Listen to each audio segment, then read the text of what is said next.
Hi everyone, welcome back to channel. So after a very long time we are meeting together and this video is especially for this purpose that how to prepare for your final exams. So आप सबकी dates आ चुकी हैं and 25 नवंबर के बाद से सबके exams mainly शुरू हो चुके हैं, कईयों के इससे पहले होंगे एंड जो एनईपी के अंडर आ रहे हैं जो स्टूडेंट्स उनके एग्जाम्स और नॉन एनईपी स्टूडेंट्स हैं उनके एग्जाम्स दोनों की डेट्स वगैरह सब डिफरेंट है। तो ये सब तो अलग रहेगा, आपको बिल्कुल ही बाइफरकेट कर दिया गया है नॉन एनईपीज एंड एनईपीज वालों के लिए। और जो स्टूडेंट्स एनईपीज के अंदर कवर हैं उनके लिए तो काफ़ी ज़्यादा डिफिकल्टी होने जा रही है because they didn't know even any pattern कि किस तरह से आपको प्रिपेयर करना है किस तरह से नहीं।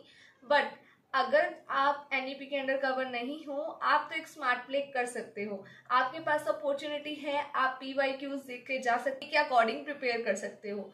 बट जो स्टूडेंट्स एनईपी के अंडर कवर हैं उनको काफ़ी ज़्यादा डिफिकल्टी होने वाली है और इस पे नहीं जा सकते, तो उनके पास तो ऑप्शन नहीं बचा, उनको एक बार के लिए तो सिलेबस कवर करना ही पड़ेगा। बट आप भी एक तरीका यूज़ कर सकते हो, जैसे जो जो टॉपिक जनरल टॉपिक्स हैं आपको लगता है ये डेली लाइफ से एसोसिएटेड है, उन टॉपिक्स को तो ज़रूर पढ़ के जाना, उनको मत छोड़ना आप अपने सिलेबस के पार्ट से। बट अगर कुछ ऐसे टॉपिक्स हैं जो काफ़ी ज़्यादा अनरिलेटेड हैं जनरल लाइफ से उनको आप स्किप भी कर सकते हो। बाकी यूनिट वाइज भी आप अपना वो कर सकते हो बाइफरकेशन वगैरह कि इस यूनिट से कितना आपको लगता है कि ये एक चैप्टर एक यूनिट से छोड़ दिया, कोई यूनिट से ज़्यादा रिस्क नहीं ले सकते आप एक एक चैप्टर का रिस्क ले सकते हो। बट जो स्टूडेंट्स एनईपी के अंडर कवर नहीं है वो तो काफ़ी अच्छा रिस्क ले सकते हैं, वो क्या कर सकते हैं डीपीटीज परचेज कर सकते हैं और उससे सारा कुछ एनालाइज करके अपना एक गेम प्ले कर सकते हैं वहाँ पर और अपना एक चांस ले सकते हैं अच्छे मार्क्स लाने का अगर उनका सिलेबस इस पॉइंट पर भी आकर कंप्लीट नहीं हुआ है। तो ऑलमोस्ट किसी का प्रिपेयर नहीं होता, ये तो कॉलेज एग्जाम्स हैं, सबके सब एक ही स्टेज में होंगे जस्ट टू कवर सिलेबस। अब कॉलेजेस तो आप सबको जाना नहीं है, काम है आपके पास तो that is to cover your syllabus in these days. अपना सिलेबस फटाफट से कंप्लीट कर दो। एक आपको टिप देना चाहूंगी मैं, आप क्या कर सकते हो अपने प्रैक्टिकल एग्जाम्स हैं जो आपके सारे उनको पहले कवर करो और अपने थियोरेटिकल सब्जेक्ट्स को एक बार के लिए साइड में रख दो। आप कोशिश करो कि आपका प्रैक्टिकल सब्जेक्ट्स का तो ना सारा सिलेबस कंप्लीट हो जाना चाहिए एग्जाम से पहले। अगर नहीं करोगे ना यार आपको बहुत ज़्यादा डिफिकल्टी होगी। थियोरेटिकल तो ऐसा भी होता है कि हम एक दिन पहले पढ़ते हैं वही जाके एग्जाम में दे देते हैं, आप 2 दिन में भी बुक पढ़ सकते हो आराम से, कोई ज़्यादा बड़ी डिफिकल्टी की बात नहीं होती। वही वही क्वेश्चंस पढ़ने होते हैं जो रिपीटेड आ रहे हैं नहीं आ रहे वो पढ़ के जा सकते हो आप। एनईपीज के अंदर नहीं हो आपको तो बहुत ज़्यादा अच्छी अपॉर्चुनिटी मिली हुई है, बट जो एनईपीज के अंडर हैं उनको तो थियोरेटिकल भी अभी से ही अपना स्टार्ट करना पड़ेगा, नहीं तो उनको डिफिकल्टी आएगी। आप जो क्या करो प्रैक्टिकल एग्जाम्स के लिए अभी से सारा कुछ स्टार्ट कर दो एनालाइज करना, कौन कौन से क्वेश्चन रिपीटेड हो रहे हैं, वो क्वेश्चन तो आपको 100% करने ही करने हैं। एट लास्ट आपके पास टाइम नहीं बचता तो आप एक काम कर सकते हो, सारे प्रीवियस ईयर क्वेश्चंस लो, प्रीवियस ईयर क्वेश्चंस के साथ जो जो रिपीट हो रहे हैं वो क्वेश्चंस वो सारे कर डालो। प्रीवियस ईयर क्वेश्चन तो आपने कोई छोड़ना ही नहीं है, अगर आपने वो भी छोड़ दिए तो फिर तो आप पूरा ही रिस्क पे जा रहे हो एग्जाम के अंदर। तो पीवाईक्यूज तो बिल्कुल भी नहीं छोड़ने, और अगर आप एनईपी के अंडर भी हो ना तो भी आप एक बार अच्छी तरह से ऑल क्वेश्चन पेपर्स को एनालाइज करो, क्योंकि कुछ ना कुछ पार्ट तो यार सेम होता ही है, बिल्कुल तो कुछ चेंज कर नहीं सकते।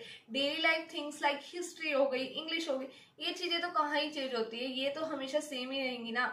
तो इनको तो आप एनालाइज करके जा सकते हो ओल्ड सिलेबस से। कुछ ऐसे सब्जेक्ट्स हो जाते हैं जैसे ई कॉमर्स हो गया, ये सब चीज़ें तो जनरल लाइफ से रिलेटेड है एंड ये सारी चीज़ें तो जल्दी चेंज भी नहीं होती हैं, तो आप इनको एनालाइज कर सकते हो अच्छी तरह से। तो अब स्टार्टिंग करते हैं कि प्रिपेयर करना कैसे है। तो अपना फुल फ्लेज टाइम टेबल बना लो 15 to 20 डेज का, सारा मेन सिलेबस जो जो आपको लगता है कि काफ़ी ज़्यादा इंपॉर्टेंट चैप्टर्स है ना उनको आपने पहले करना है सबसे, जिसमें से 15 मार्क्स वाले क्वेश्चन आते हैं जनरली, वो वाले क्वेश्चंस आप पहले करोगे, वो वाले चैप्टर्स को पहले उठाना एज कम्पेयर टू दोज जिनमें से 5 मार्क्स के क्वेश्चंस आते हैं। तो लॉन्ग क्वेश्चंस को पहले प्रेफरेंस देनी है एंड शॉर्ट क्वेश्चंस को बाद। तो इस तरह से कुछ आप अपनी स्ट्रेटेजी बना सकते हो कि 15 मार्क्स वाले ज़्यादा इंपॉर्टेंट होते हैं, ज़्यादा इंपॉर्टेंट पार्ट प्ले करते हैं आपके एग्जाम्स में, तो उनको पहले करना है। और कोशिश करनी है कि एग्जाम में भी उनको आपने अच्छी तरह से अटेम्प्ट करना है। 5 मार्क्स के लिए अगर आप 1.5 पेज भी फिल करो तो वो इनफ रहता है। 15 मार्क्स के लिए आपको कम से कम 6 पेज तो भरने ही है, तो 6 पेजेस हो गए 15 मार्क्स के लिए, एंड 1.5 या 2 पेजेस हो गए हैं आपके 5 मार्क्स वाले क्वेश्चंस के लिए। तो इस वीडियो के अंदर मैं आपके साथ एक स्ट्रेटेजी भी शेयर करूंगी कि आप अटेम्प्ट किस तरह से कर सकते हो, किस तरह से अच्छे मार्क्स स्कोर कर सकते हो और अपनी कॉम्पिटिटिव एज बना सकते हो as compare to another student, जिसकी आपसे थोड़ा सा ना प्रेजेंटेशन के ऊपर ज़्यादा ध्यान दिया जाता है एग्जाम्स में, ना कि आपको कितनी नॉलेज है इसके ऊपर। तो नॉलेज वगैरह इतनी ज़्यादा चेक नहीं की जाती जितना आपकी प्रेजेंटेशन चेक की जाती है।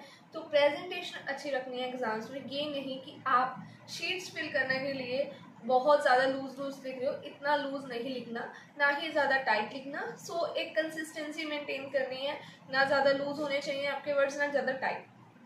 तो इस तरह की कुछ आपके हैंड राइटिंग रहनी चाहिए।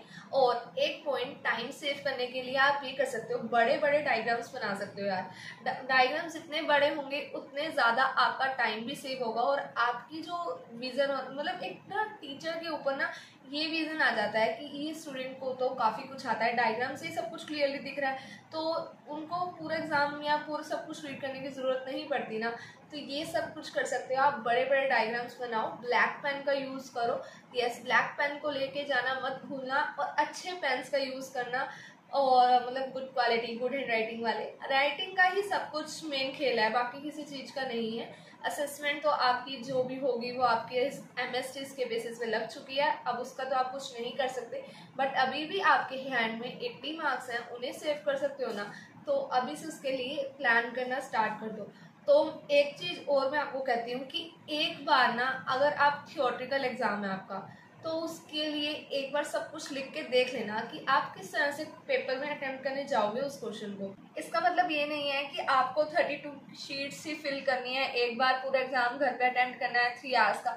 नो, ऐसा नहीं करना आपको। 15 मार्क्स वाला क्वेश्चन एक बार अपने आप 6 शीट्स पर लिख कर देखो कि आप उसे एट द एंड किस तरह से अटेम्प्ट करने जा रहे हो।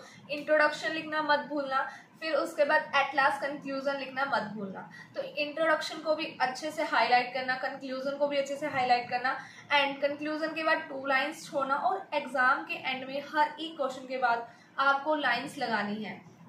यस, इससे आपका ही टाइम सेव होगा। आप लास्ट की 2 लाइंस छोड़ देना आराम से और फिर लाइंस लगा देना। और एक पेज पे एक डायग्राम होना ही चाहिए आपका। अगर 5 मार्क्स वाला क्वेश्चन है तो उसमें एक डायग्राम इनफ है, अगर आप 2 पेजेस उसे अटेम्प्ट कर रहे हो। अगर आप 15 मार्क्स वाला क्वेश्चन कर रहे हो तो उस पर भी आपको कम से कम 6 पेजेस फिल करने हैं, तो कम से कम आपके 3 या 4 डायग्राम्स तो होने ही चाहिए, और वो भी काफ़ी बड़े बड़े बना देना यार, आपका टाइम सेव होगा। इससे काफ़ी अच्छी स्ट्रेटेजी रहती है ये। और डायग्राम्स आप ब्लैक पेन का यूज़ करके ही बनाना। सारा एग्जाम ब्लू पेन से अटेम्प्ट मत करना, पेंसिल का यूज़ करना फॉर लाइनिंग। एंड ये कुछ स्ट्रेटेजीज रहती हैं एग्जाम में जिस तरह से आप अटेम्प्ट कर रहे हो। मैं बस यार, वैसे सब कुछ अंदर की थ्योरी तो सब कुछ खुद बन जाती है ना, मेन आपके माइंड में जस्ट पॉइंट्स होने चाहिए। पॉइंट्स को अगेन एंड अगेन रिवाइज करना, उनको राइट डाउन करके लिख के देख लेना बार बार एग्जाम से पहले। थ्योरी के एग्जाम्स में तो यही सब रहता है, और प्रैक्टिकल तो आपको पहले से करना ही है। प्रैक्टिकल में तो आप कोई रिस्क नहीं ले सकते, प्रैक्टिकल अभी से शुरू कर दो, ज़्यादा टाइम प्रैक्टिकल को डिवोट करो as compare to theoretical subjects. तो यही स्ट्रेटेजी रहने वाली है। And even after seeing this video you have any doubt, you can ask me in the comment box, I will surely reply to that. And these are some of the strategies that I have also attempted in my final exams and also scored good marks with the help of these strategies. So I think this will be very much helpful for all of you कि कुछ हमने gain किया है तो आपको भी मिलना चाहिए वो सब कुछ।